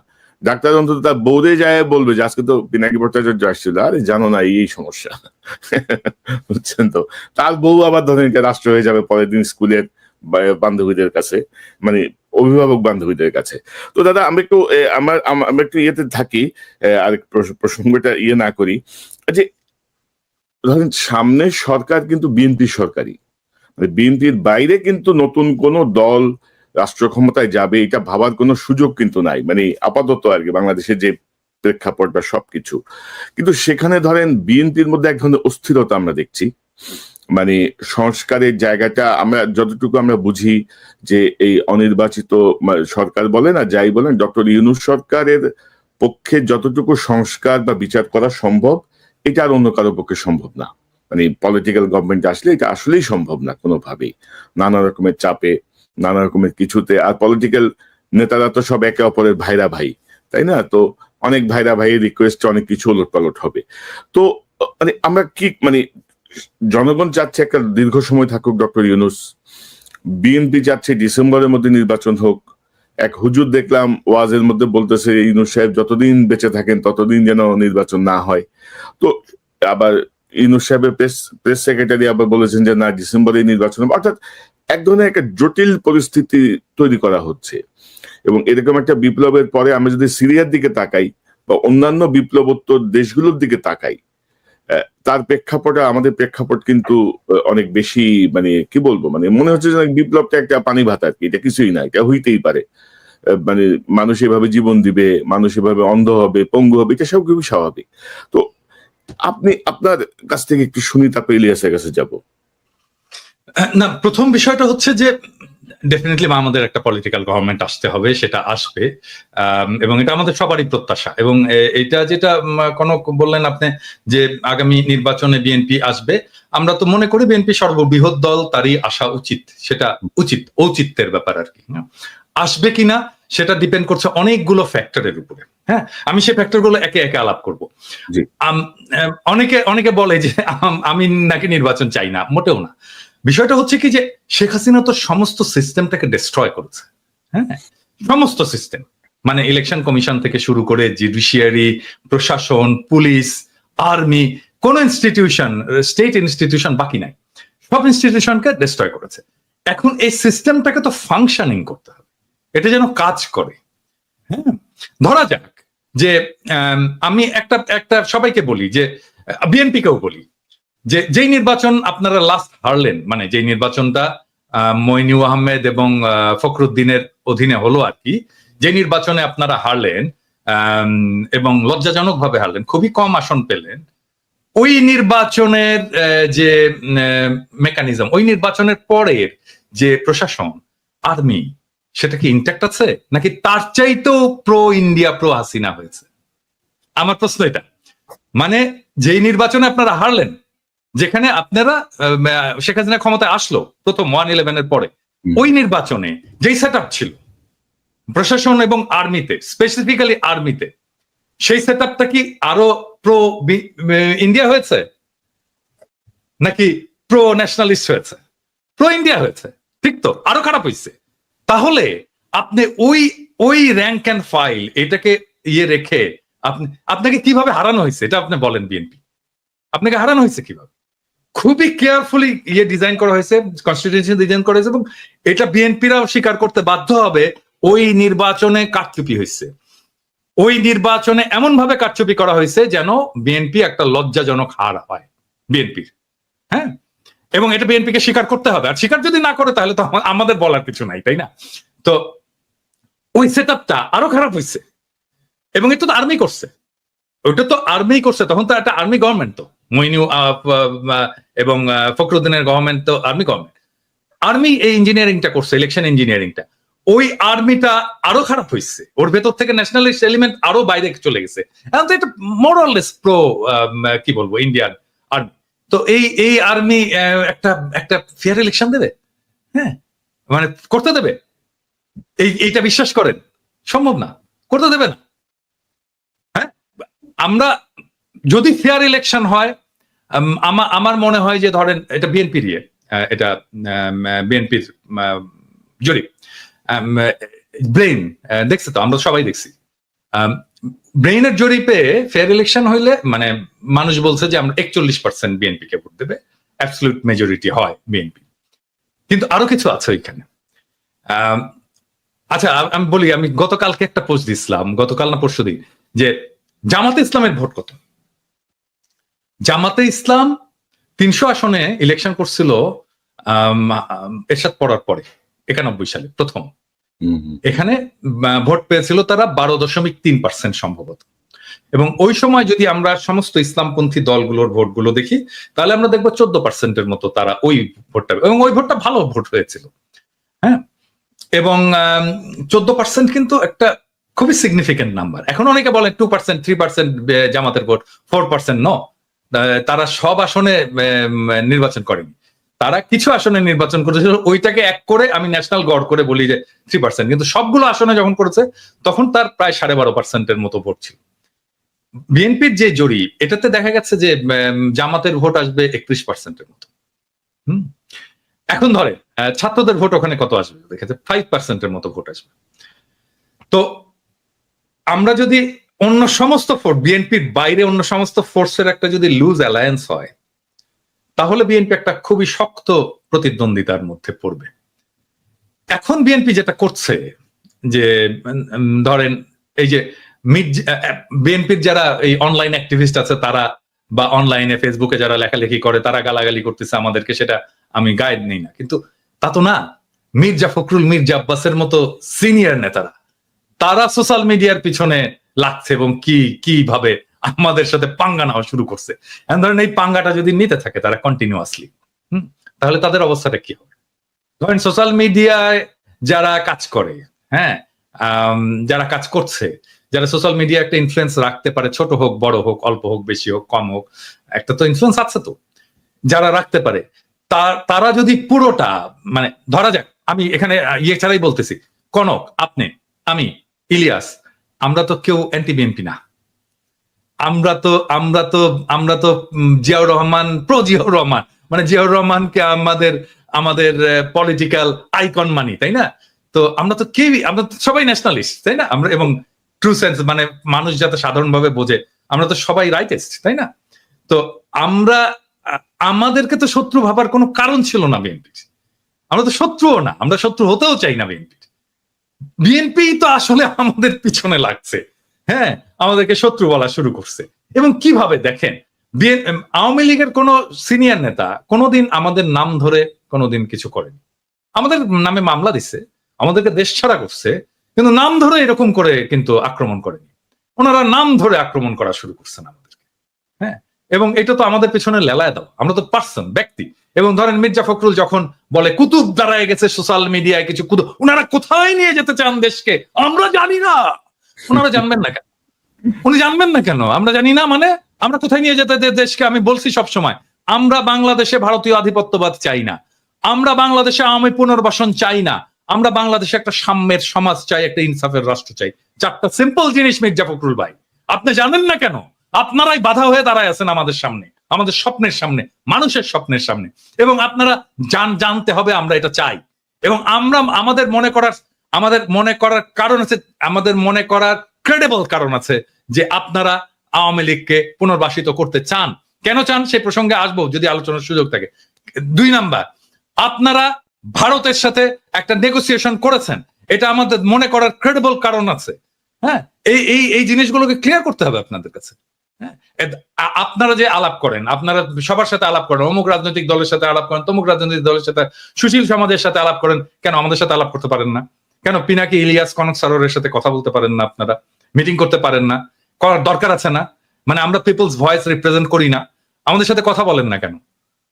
মানে আপনারা 31 দফা দিলেন, ধরেন 31 দফা দিলেন, 31 দফা তো এটা আপনার দলের দফা। তো আমরা তো সেই সময় তো আপনাদের সাথে এলাই ছিলাম, আমরা তো একসাথে লড়াই করতেছি, আন্দোলন করতেছি, আমাদেরকে দেখাইছেন। আমিও তো ডাক্তার, আমাকে তো দেখাইতে পারতেন যে ভাই 31 দফায় যে চিকিৎসা সংক্রান্ত যে জিনিসটা আছে, দাদা একটু দেখেন তো এটা ঠিক আছে কিনা। হ্যাঁ, দেখাতে পারতেন তো, তাইলে তো আমাদের পার্টিসিপেশন থাকতো, আমরা ওন করতাম আপনার 31 দফাকে।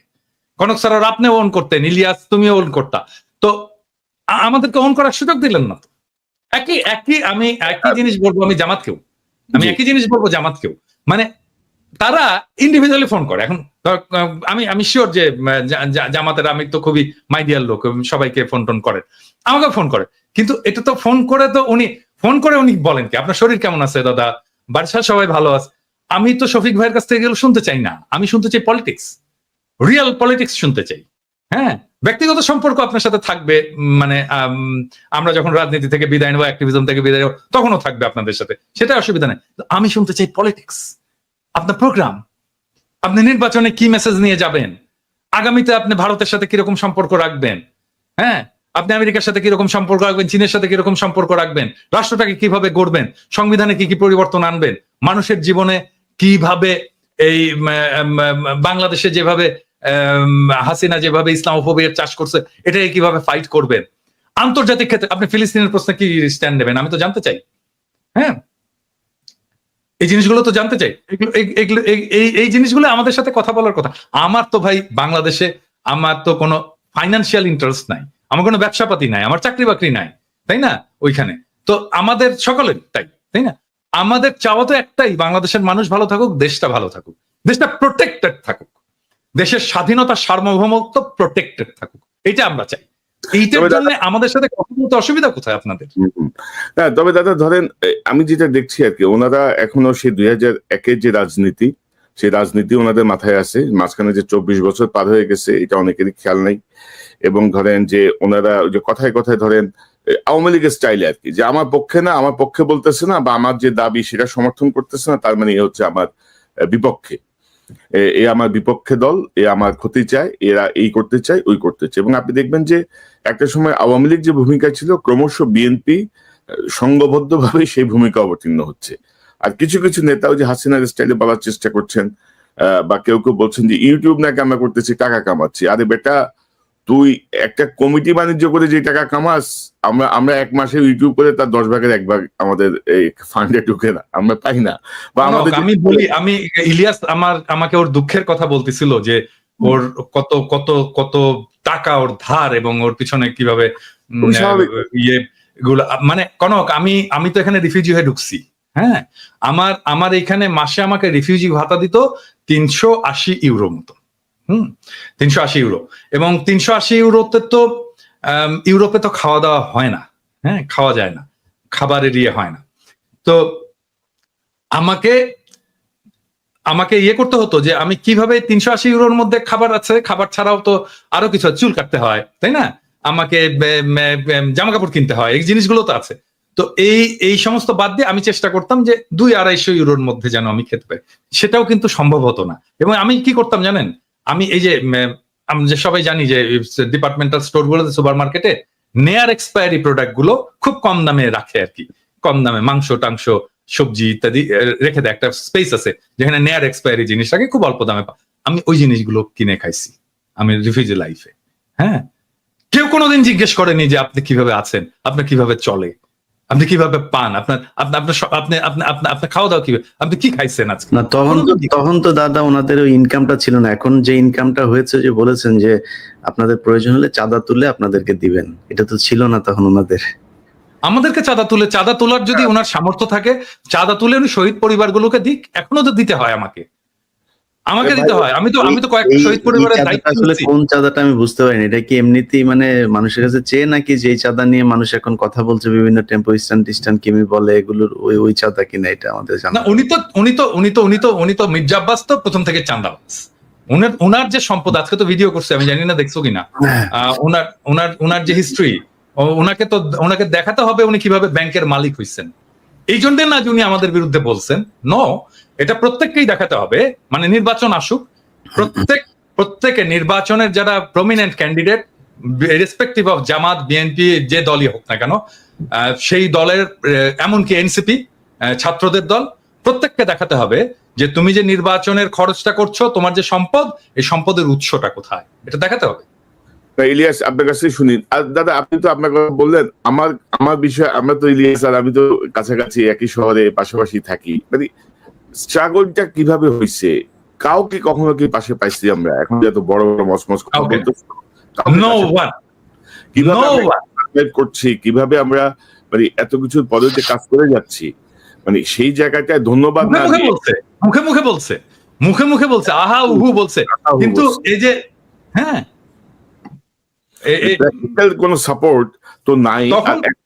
এখন তো তারা মোটামুটি হুমকির মধ্যে রাখছে আর কি, মানে তারা আমাদেরকে খায় ফেলাবে।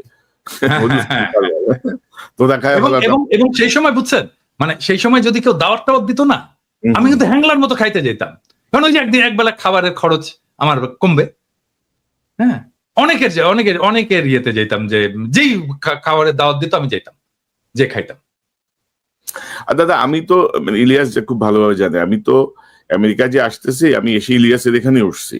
মানে ইলিয়াস আমার 3 মাস আগে মাত্র আসছে, মাত্র $1000 পকেটে নিয়ে আমি এই বিদেশে চলে আসছি। কারণ আমার যা জমাজাতি যা ছিল, সব তো আমার মামলা মোকদ্দমা সবকিছুর পিছনে গেছে। এবং আমার এই 9 বছরের আমেরিকার লাইফে আমার এখন পর্যন্ত যে লোন, মানে এগুলো কিভাবে শোধ করবো, এগুলো মাঝে মাঝে যখন চিন্তা করি আমি খুব অস্থির হয়ে উঠি। আচ্ছা, যাই হোক, এগুলা ব্যক্তিগত বিষয়, এগুলো না বলি।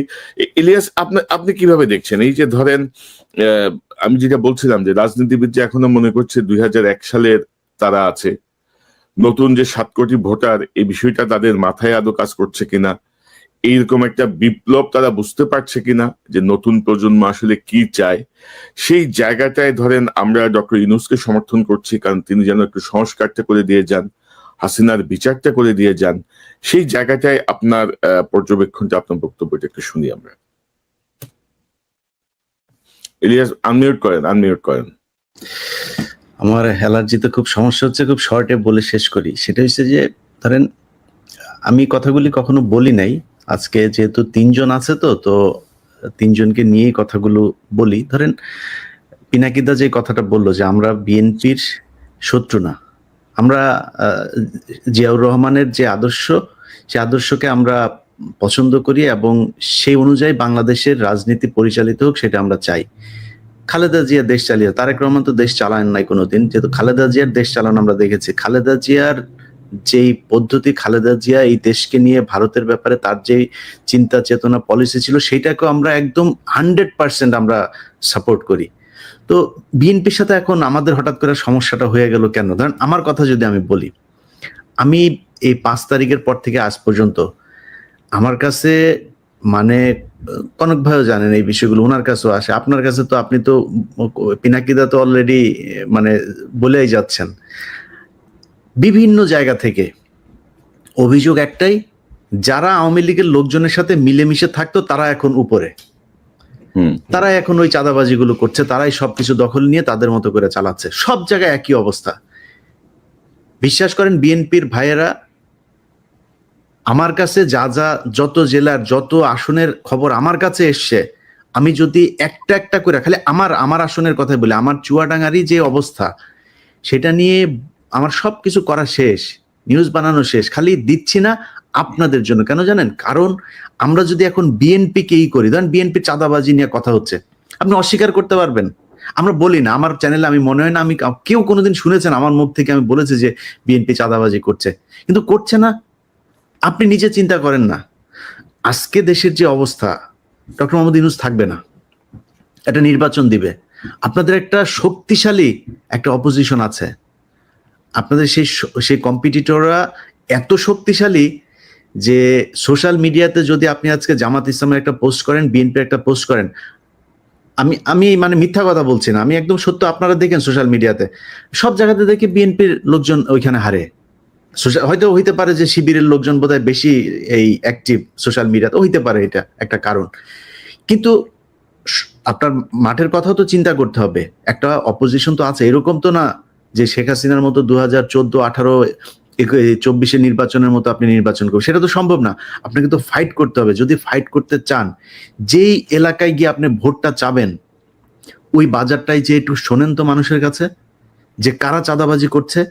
আপনি ধরলাম আপনার দল খুব ভালো, কোনো সমস্যা নেই, আপনার দলের নাম ভাঙাচ্ছে তো। তারেক রহমান লন্ডনে বসে থেকে তারপরে তার কাছে যেটারই খবর আসে সে ওইটাকে বহিষ্কার করে। ইলিয়াস, আমি একটু যোগ করি, আপনারা দেশে থেকে কি করেন?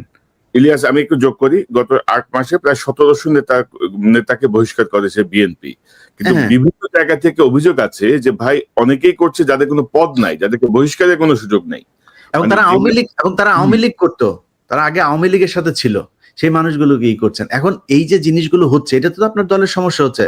আমরা তো চাই যে বিএনপি ক্ষমতায় আসুক, কারণ হচ্ছে বাংলাদেশের ভারতের ব্যাপারে বিএনপির যে অবস্থান, আমাদের অবস্থান সেম। আমরা তো চাই আপনারা আসেন, কিন্তু আপনারা যদি নাকি দেশের ভেতরে আপনাদের এই ইমেজ তৈরি করেন, তাহলে তো আপনাদের সমস্যা হবে, আপনাদের সমস্যা হলে আমাদের সমস্যা হবে।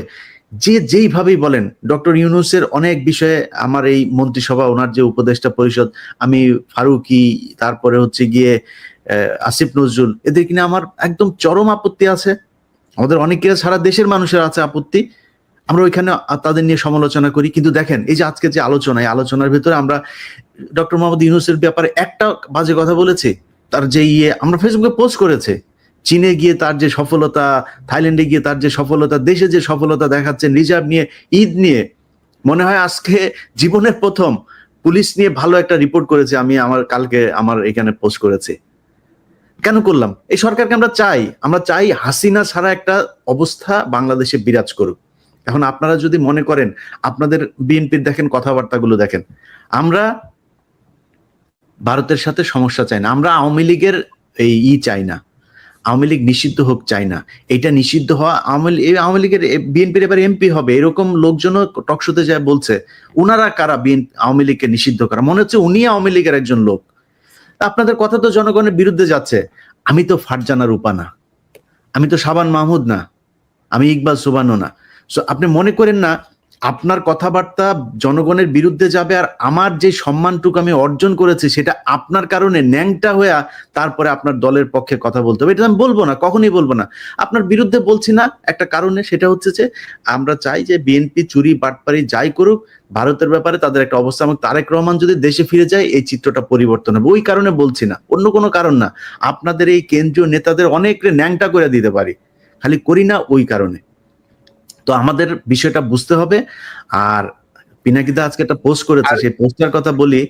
ভারতের এইবার যেই 100টা এই যে ইন্ডিয়া অ্যালায়েন্স যেটা ছিল, এই কি বলে কংগ্রেসের নেতৃত্বে যেটা ছিল, তাদের এই আমি মনে করি এই আসনের 50টা এনে দিয়েছে, ধ্রুবরাঠে এনে দিয়েছে।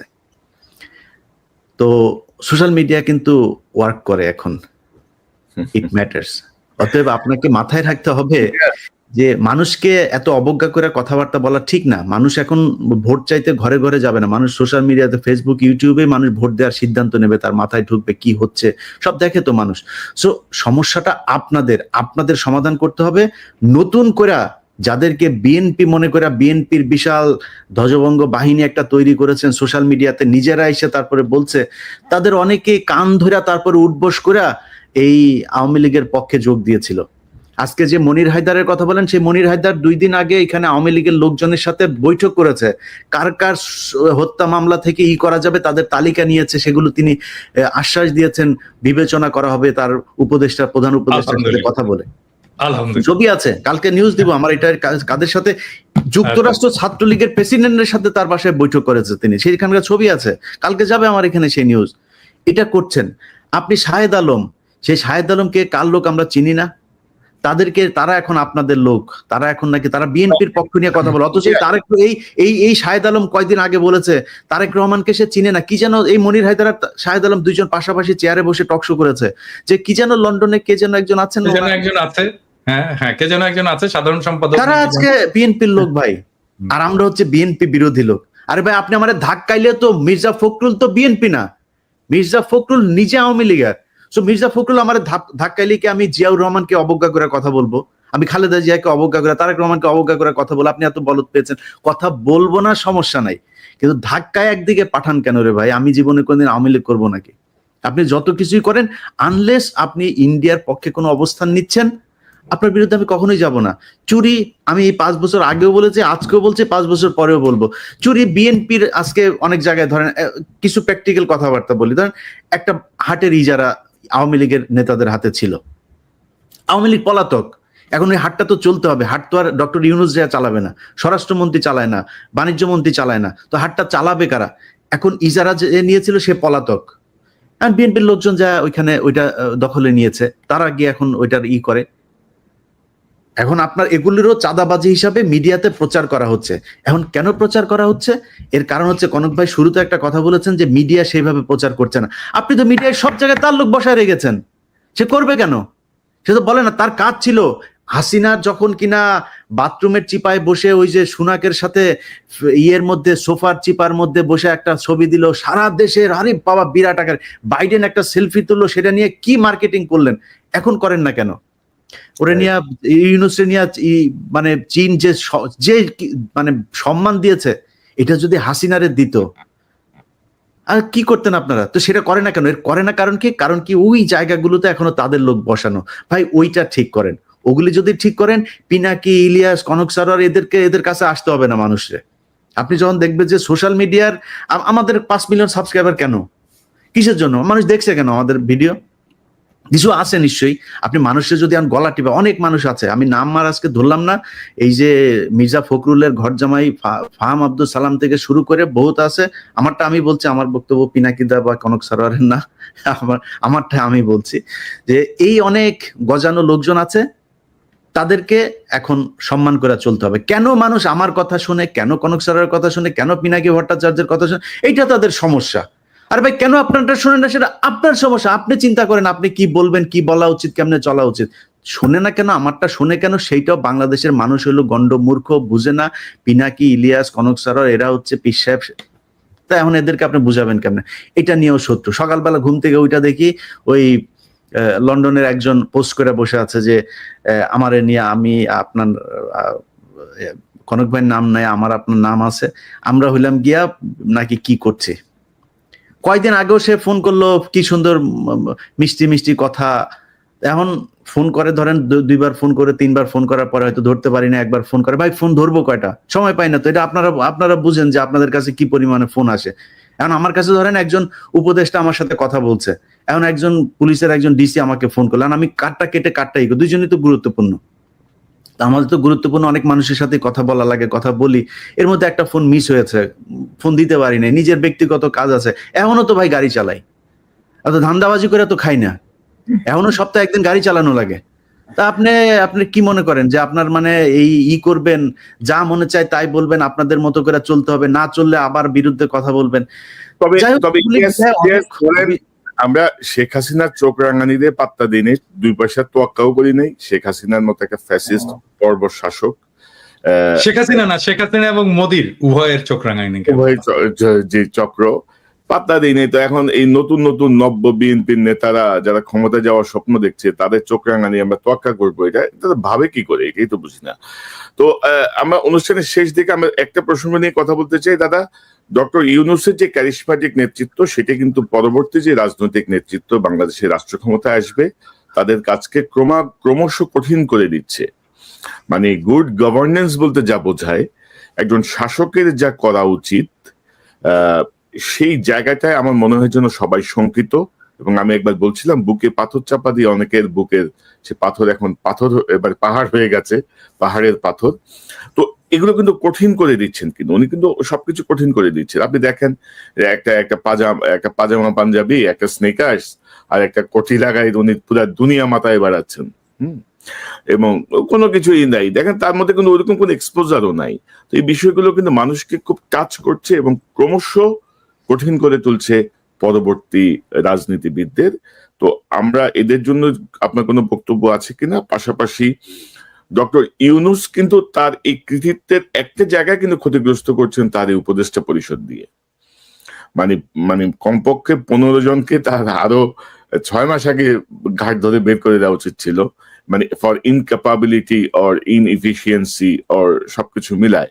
তো এই জায়গাটায় ডক্টর ইউনূস সাহেব কেন দেখছেন না, বা দেখেও তিনি কেন মেনে নিচ্ছেন? খুব সংক্ষেপে আপনার কাছ থেকে শুনে তারপর ইলিয়াসের বক্তব্য শুনবো। মানে আমি যেহেতু প্রফেসর ইউনূসের সাথে কাজ করছি, সেই জন্য আমি জানি উনার ম্যানেজমেন্ট স্টাইলটা, এটা উনি এটা করবেন না। হ্যাঁ, উনি ওনার টিমকে এভাবেই ডিল করেন আর কি। আমি কিন্তু খুবই ঘনিষ্ঠভাবে কাজ করছি অল্প সময়, কিন্তু আমার আর্লি ক্যারিয়ারে খুবই ঘনিষ্ঠভাবে কাজ করছি। আমি ওনার পাশের রুমেই বসতাম আর কি। এবং গ্রামীণ ব্যাংকের যে হেলথ স্বাস্থ্য কর্মসূচি, সেটার আমি কোঅর্ডিনেটর ছিলাম ঢাকায়। তো আমি ওনার ম্যানেজমেন্ট স্টাইল জানি আর কি, উনি কিভাবে কাজ করেন। তো সেই জন্য এটা উনি করবেন না। কিন্তু এই এই এই যতগুলো জিনিস কনক আপনি বললেন যে উনি যে হাই স্ট্যান্ডার্ড সেট করে যাচ্ছেন, এটা পলিটিক্যাল লিডারশিপ এটাকে ফলো করতে পারবে কিনা। নাম্বার 2 হচ্ছে যে উপদেষ্টা মন্ডলীর কিছু উপদেষ্টার অপদার্থতা, এটাকে উনি কিভাবে ম্যানেজ করবেন, এর সবকিছুর একটা সলিউশন আমি কিন্তু দিয়েছিলাম। আমি জানি না এটা বেশি আমি দিয়েছিলাম জন্যই বোধহয় বেশি মানুষ এটা নিয়ে আলোচনা করেনি। সেটা হচ্ছে ট্রানজিশনাল গভর্নমেন্ট। যে ট্রানজিশনাল গভর্নমেন্টে সব রাজনৈতিক দলের প্রতিনিধিত্ব থাকবে এবং এই উপদেষ্টা পরিষদে বেস্ট পারফর্মিং উপদেষ্টারা থাকবেন। আর রাজনৈতিক দলগুলো থেকে বিভিন্নভাবে, বিএনপি হোক, জামাত হোক, এমনকি সেটা এনসিপি হোক, তারপর এবি পার্টি হোক, এমনকি নূরের দল, বাম, যারাই হোক, সবাইকে মিলে একটা নতুন মন্ত্রিসভা তৈরি করা এবং যেই ইয়েতে উপদেষ্টা পরিষদে তারেক রহমানের অন্তর্ভুক্তি উপপ্রধান উপদেষ্টা করে। এই ট্রানজিশনাল গভর্নমেন্টের ফর্মুলাটা যদি সবাই গ্রহণ করত, তাহলে আমাদের কিন্তু অনেক সমস্যার সমাধান হয়ে যেত। মানে ধরেন তখন তারেক রহমান প্রস্তুত হয়ে যেত, তার যে সিলসিলা, প্রফেসর ইউনূসের যে সিলসিলা, সেইটার সিলসিলাটা তারেক রহমান পরে বহন করতে পারতেন। ট্রেন্ড হতেন প্রফেসর ইউনূস কিভাবে রাষ্ট্র চালাচ্ছেন, কার সাথে কার কি সম্পর্ক, সেই সম্পর্কটাকে উনি ট্রান্সফার করে দিয়ে যেতে পারতেন তারেক রহমানের কাছে। এবং তারেক রহমানের ইমেজের যদি কোনো সময় আছে, কিছু প্রবলেম তো আছে, ইমেজের প্রবলেম আছে, যেটা তৈরি হোক অথবা সত্য হোক, সেই ইমেজটা ক্লিন আপ হয়ে যেত এই সময়ের মধ্যে। ওনার নেতৃত্বের গুণাবলী বিকশিত হতো এবং আমি অপদার্থ উপদেষ্টাদেরকে বের করে দিতে পারতাম। বিএনপিরও যারা মন্ত্রী হতে চায়, যারা ক্ষমতায় আসতে চায়, তারাও ক্ষমতার স্টেক পেলো, ভাগ পেলো। তারা ক্ষমতায় এসে তাদের কাজ দেখাতে পারলো যে তারা কেমন ইয়ে করবে। আবার আরেক দিক থেকে দায়টা কিন্তু পুরোপুরি প্রফেসর ইউনূসের, বিএনপি কে নিতে হচ্ছে না। কিন্তু যদি এটা ফেলও করে, তাহলে দায়টা প্রফেসর ইউনূসেরই থাকে। তো এইভাবে এই পুরো প্রবলেমটাকে সলভ করা যায়। এবং এটা যদি বিএনপি চায়, এটা আসলে মূল স্টেক তো এটা বিএনপির, বিএনপিকে মানতে হবে। বিএনপি যদি চায়, আমি এটাকে ফ্যাসিলিটেট করতে পারি অন্যান্য সব পার্টির সাথে, এমনকি প্রফেসর ইউনূসের সরকারের সাথেও ফ্যাসিলিটেট করে এটাকে যেন রূপ দেওয়া যায়, সেই চেষ্টা আমি করতে পারি। বাইরের একজন লোক লাগে, আমি ভলান্টিয়ার করলাম, আমার চেয়ে অনেক যোগ্য লোক আছে, তারাও করতে পারে। কিন্তু যেহেতু আমি এটা আইডিয়াটা কনসিভ করেছিলাম, সেই জন্য আমি যদি এটার সাথে যুক্ত থাকি, আমি মনে হয় যে এটাকে ফ্যাসিলিটেট করতে পারবো। আমি সবাইকে সবার সুবিধাগুলো বুঝিয়ে দিতে পারবো আর কি। জি দাদা, এই যে ইলিয়াস, আপনার কাছ থেকে একটু শুনি। ইলিয়াসের ট্রানজিশনাল গভর্নমেন্টের ব্যাপারে তোমার মতামত কি? মানে ডক্টর ইউনূসের কৃতিত্ব অনেকটাই ম্লান হয়ে যাচ্ছে, কিন্তু তার উপদেষ্টা বা ম্লান হওয়ার থেকে আমি বলবো যে উনি যে গতিতে যাচ্ছেন, আমরা আরো অনেক বেশি সুফল পেতাম, আরো অনেক বেশি কি বলবো মানে গতিশীল থাকতো প্রত্যেকটা ডিপার্টমেন্ট, যদি ওনার উপদেষ্টারা ওনার সাথে তাল মিলাইতে পারতেন।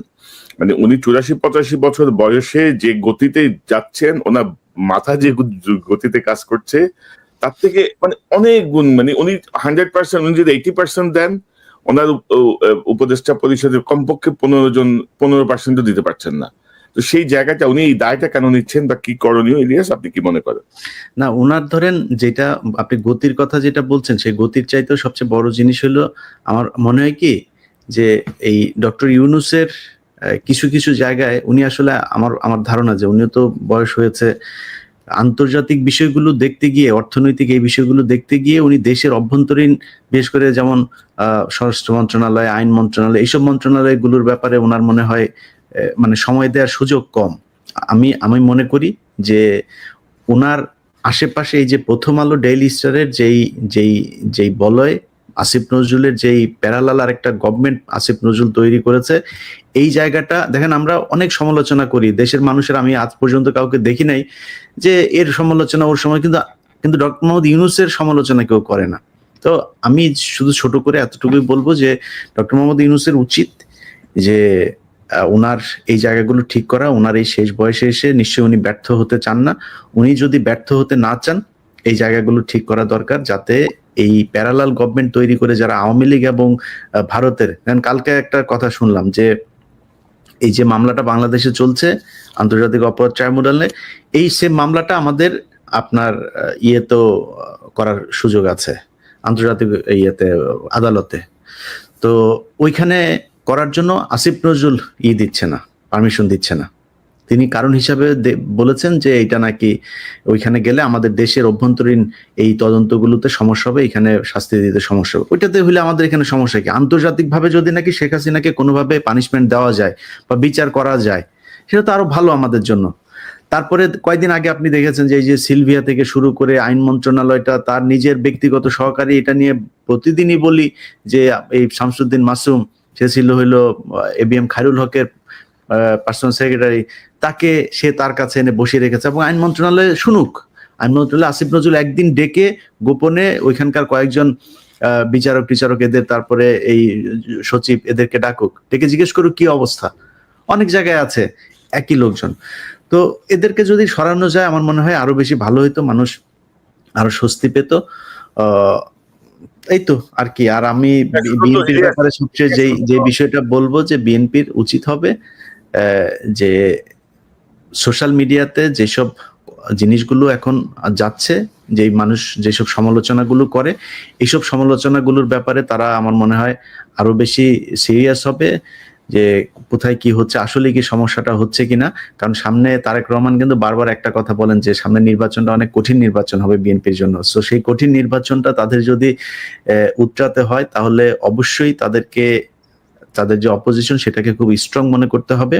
এটা মনে না করে যদি নির্বাচনে যায়, আমার মনে হয় 1991 সালের নির্বাচনে যেমন শেখ হাসিনা মন্ত্রিসভা গঠন করে ফেলেছিল, খালেদা জিয়া পরে প্রধানমন্ত্রী হন, আমার মনে হয় সেই পরিস্থিতি হয়ে যেতে পারে। তবে ইলিয়াস, আমার পর্যবেক্ষণ হচ্ছে জনাব তারেক রহমান তার যে বক্তব্যগুলো দিচ্ছেন, এগুলো তার বাংলাদেশের নেতারা ঠিক ধরতে পারছেন না অথবা বুঝতে পারছেন না, এটা ডেপটা বুঝতে পারছেন না, এটার মেসেজটা ধরে কাজ করতে পারছেন। ধরেন একটা দলের প্রধানকে কিন্তু একটা ডিপ্লোম্যাটিক অবস্থানে সবসময় থাকতে হয়। মানে আপনি যেভাবে কথা বলি, ধরেন আজকে যদি আপনি কোনো একটা দায়িত্বে যান, আপনি এভাবে কথা বলতে পারবেন না। পিনাকিদা একটা দায়িত্বে গেলে এভাবে কথা বলতে পারবে না। আমরা এখন অনেক স্ট্রেইট কথা বলি, কিন্তু একটা দায়িত্বে যখন আপনি তখন আপনাকে একটা ডিপ্লোম্যাটিক অবস্থান নিতে হবে।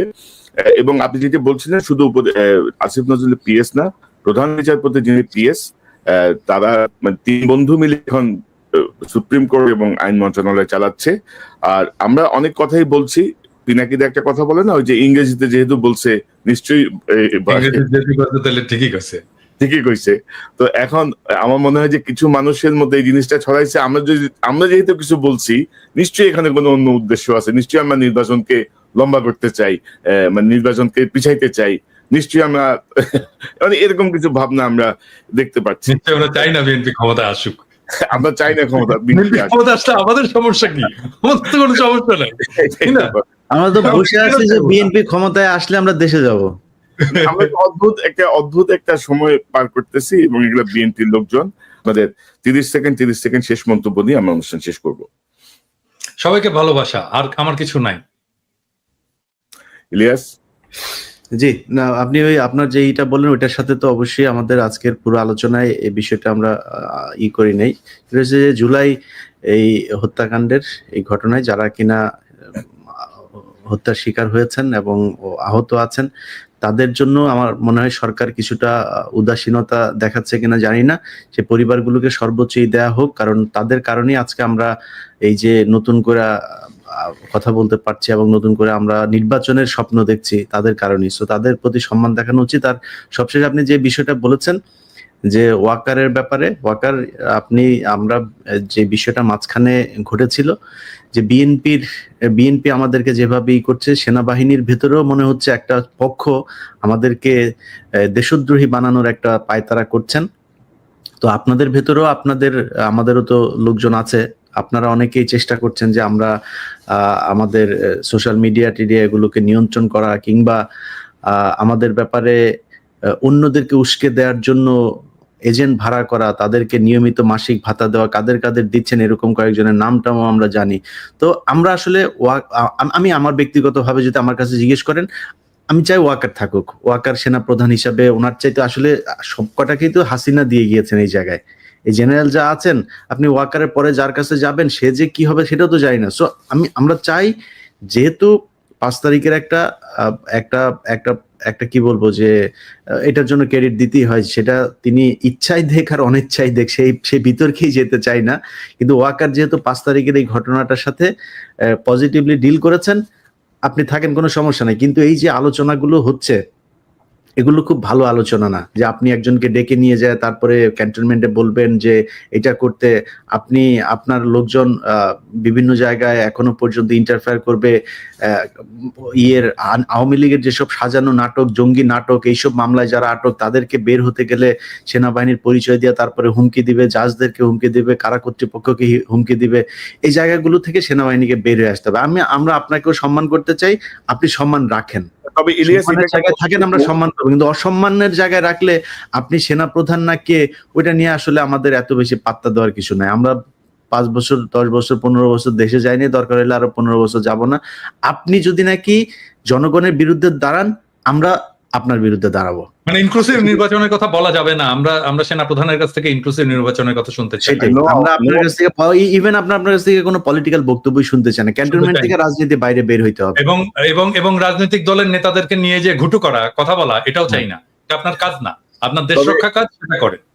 তবে দাদা, এটা একটা পজিটিভ মুভ, এই 5 জনকে অ্যারেস্ট করা, এটা একটা পজিটিভ মুভ। আমি মনে করি যে হ্যাঁ, ওইটাই ভাই, আমি এই জন্য কথাটা তুললাম যে এই জন্য সেনাপ্রধানকে ধন্যবাদ জানাই যে আপনি এটা করেছেন। আমার মনে হয় এই বিডিআর হত্যাকাণ্ড গঠিত যে কমিশন, তাদের একটা লিস্ট আছে কাকে কাকে জিজ্ঞাসাবাদ এবং করতে হবে, তাদেরকেও গ্রেপ্তার করবেন, এবং গুম কমিশনের যে তালিকা দেওয়া হয়েছে তাদেরকেও গ্রেপ্তার করার সুযোগ করে দিবেন। আন্তর্জাতিক অপরাধ ট্রাইব্যুনালের যে তালিকা আছে তাদের সবাইকে আপনারা সেনাবাহিনীর পক্ষ থেকে কোনো বাধাহীনভাবে তাদের গ্রেপ্তার করার সুযোগ দিবেন, এবং এই ফৌজদারি কার্যবিধিতে যেভাবে বিচার হয় সেইভাবে, সেনা আইনের বিচারে না। এবং আমি মনে করি, আমরা তো বারবারই বলছিলাম দাদা, মানে 20-25 জন কর্মকর্তাকে বাঁচাতে যে পুরো সেনাবাহিনীর যে ক্রেডিবিলিটি, সেনাবাহিনীর এই ভূমিকা, সেটিকে আসলে ক্ষতিগ্রস্ত করছেন। মানে কেন করছেন, কার পরামর্শে করছেন সেটি আমরা জানি না। আমার মনে হয় যেন ইটস এ পজিটিভ মুভ, এবং তিনি আমাদের কথাগুলো পরে হইলেও শুনবেন, বা সকল কিছু দেশের স্বার্থে, সেনাবাহিনীর সম্মানের স্বার্থে। তো দাদা, আমার মনে হয় যে আজকে আমরা আর লম্বা না করি, অনেক সময় হয়ে গেছে, প্রায় 1 ঘন্টা 22 মিনিট। অনেক দর্শক অপেক্ষায় করে দেখছেন এই অনুষ্ঠানটা। সবাইকে ধন্যবাদ। পিনাকিদা, ইলিয়াস হোসেন, আপনাদের দুজনকে অসংখ্য ধন্যবাদ আজকের মূল্যবান অংশগ্রহণের জন্য।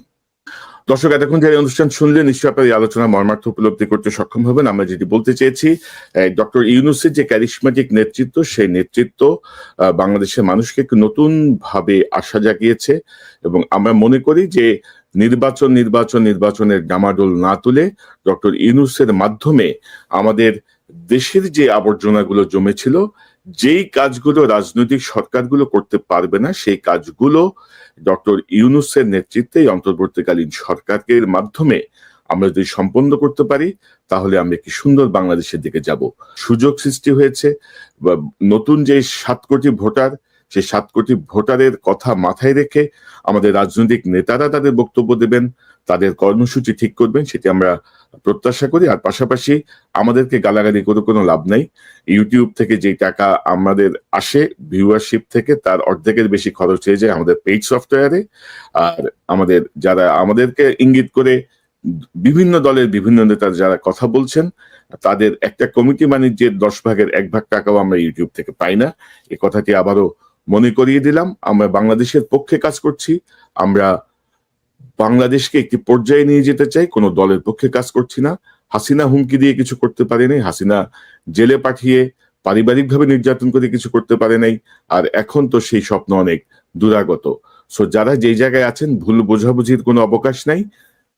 দেশের পক্ষে আসুন, দেশের পক্ষে সবাই মিলে আমরা কাজ করি। পাশাপাশি আরেকটি বিষয় আমি বলতে চাই, ডক্টর ইউনূসের ইন্টারভিউ দেখে বা তার কথাবার্তা শুনে যারা বিভ্রান্ত হয়েছিলেন যে এই লোক পারবে না, তিনি তার ক্যাপাবিলিটি ইতিমধ্যে প্রমাণ করে দিয়েছেন। তার সঙ্গে চ্যালেঞ্জে যায় না, তার সঙ্গে ধাক্কা ধাক্কিতে যায় না, আপোষে আসেন। এবং আমার ধারণা ডক্টর ইউনূস খুব শীঘ্রই হয়তো তার উপদেষ্টা পরিষদ পরিবর্তন করে একটি নতুন কাঠামোর মধ্য দিয়ে হয়তো দেশকে পুনর্গঠন বা নির্বাচনের পথে ক্রমশ এগিয়ে যাবেন। দর্শক, এই চ্যানেলটি সাবস্ক্রাইব করে আমাদের পাশে থাকুন। আবারও দেখা হবে ইনশাল্লাহ। আসসালামু আলাইকুম।